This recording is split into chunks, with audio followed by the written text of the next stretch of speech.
जैसे कि हमने पिछले पार्ट में देखा था कि टैंग सन और वू उन दोनों मॉन्स्टर यानी डा मिंग और अरमिंग को ढूंढ रहे होते हैं। तभी एक लड़की जिसका नाम बेबी डोंग होता है वो उन दोनों पे अटैक कर देती है और उन्हें काफ़ी हर्ट कर देती है।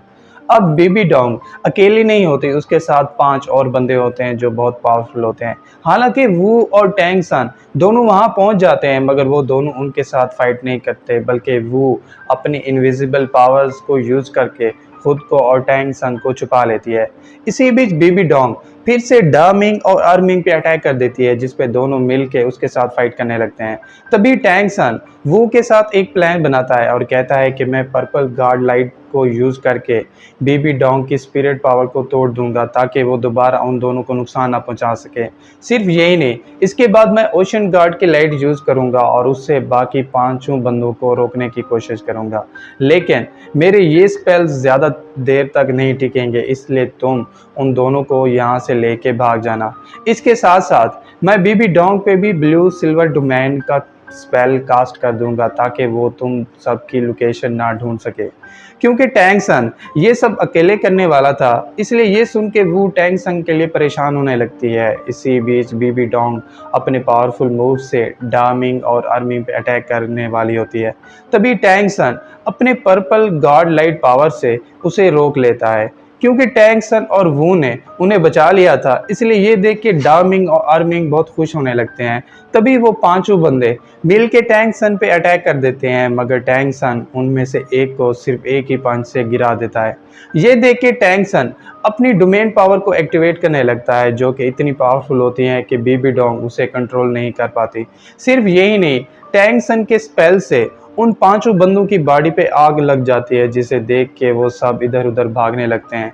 तभी उनमें से एक अपनी पावर से टैंग सन पे अटैक कर देता है, मगर उसके अटैक का टैंग सन पे कोई असर नहीं होता, क्योंकि टैंग सन अपनी ग्रेट सोल पावर्स को एक्टिवेट कर लेता है। इसी बीच हमें एक फ्लैशबैक दिखाया जाता है, जिसमें एक बंदा बेबी डोंग को बताता है कि टैंग सन अब ग्रेट सोल मास्टर बन चुका है और उसके पास ओशन गार्ड का ट्राइडेंट भी है। क्योंकि बेबी डोंग ने आज से पहले टैंग सन को कभी नहीं देखा था, इसलिए इस ग्रेट सोल पावर को देख के उसे यकीन हो जाता है कि ये बंदा टैंग सन है।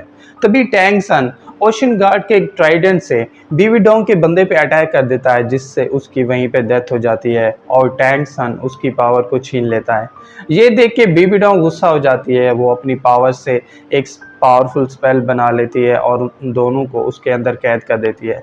सिर्फ यही नहीं, बेबी डोंग अपनी पावर्स को इंक्रीज करके ट्रांसफॉर्म हो जाती है और गॉड किलर डोमेन से उन सब पे अटैक कर देती है। इसके साथ साथ बेबी डोंग 7th सोल स्किल पावर को एक्टिवेट करने लगती है, जिससे वो एक बहुत बड़ी ग्रीन स्पाइडर में ट्रांसफॉर्म हो जाती है।